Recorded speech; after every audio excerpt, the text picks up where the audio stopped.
তারা কলম হয়। যদি বলি এই ডিসি দুইটা ডিসি পর এনেছেন, দুইটা ডিসি একটা দলে, একজন বর্তমান যিনি আছেন তিনি ছাত্রী সংস্থার বিশ্ববিদ্যালয়ের নেত্রী, তিনি এখনো বসে আছেন।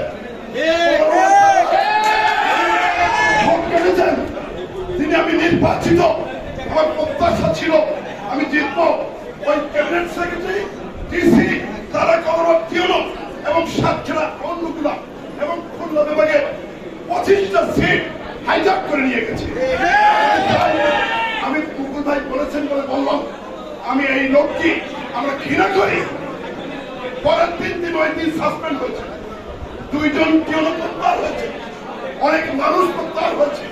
আজকে তাই আমরা বলতে চাই, নিরপেক্ষ ভোটের কথা বলে যদি বলেন, সুনামের কথা বলেন, ওই লোকটা ওরা সাতক্ষীরার মাটিতে অবাঞ্ছিত ঘোষণা করা উচিত। অবিলম্বে সাতক্ষীরা ছাড়তে হবে।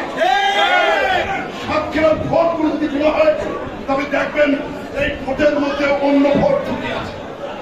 বন্ধুগণ, যেহেতু ইফতার মাহফিল, আমি অবিলম্বে ডিসির প্রত্যাহার চাই। তারা 2 জন প্রত্যাহার হয়েছে, তাদের ষড়যন্ত্রের ইতিহাস আছে। তাই আমি আজকে একটা পাতানো নির্বাচনের মধ্যে আমি ষড়যন্ত্রে হেরে গেলাম। এটা আমার দুঃখ, এটা কষ্ট।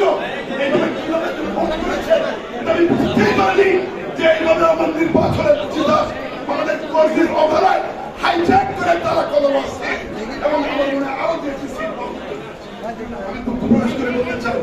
তারপরেও বলি, আসুন বিএনপি ক্ষমতা আছে না নেই? আছে না নেই? বিএনপি ক্ষমতা চাচ্ছে, বিএনপি নেতা কর্মীরা গায়ে হেলে তুলে চলে হবে। আগামী নির্বাচনে যুদ্ধে যুদ্ধাত্ম হবে। আপনারা প্রস্তুত আছেন তো নাকি? আমি একটা নাম দিতে পারি, কিন্তু আপনাদের সকলেই উপজেলা হোক, ইউনিয়ন হোক এবং সকল নির্বাচনের যুদ্ধে আমাদেরকে উত্তীর্ণ হতে হবে, কর্মী হতে হবে। আমাদের হাইজ্যাক গুলো করেছি, আর কোনো হাইজ্যাক তারা ৭৭টা ইউনিয়ন কেউ হাইজ্যাক না করতে পারে। এই হোক আজকের ইফতারের অনুষ্ঠানের আমাদের সকলের আসসালামু আলাইকুম। আমি এই কথাটি এই জন্যই বলছিলাম, যার কথাটি বলা হয়েছে সরকার থেকে তার পরের দিন ওরা সাসপেন্ড করেছে, ওনাকে জেলে দেওয়া উচিত। এই ডিসি এবং এদেরকে যারা অন্যায় সাথে জড়িত ব্যবস্থা করা উচিত। দাবি করে আমি কথা শেষ করছি। আসসালামু আলাইকুম।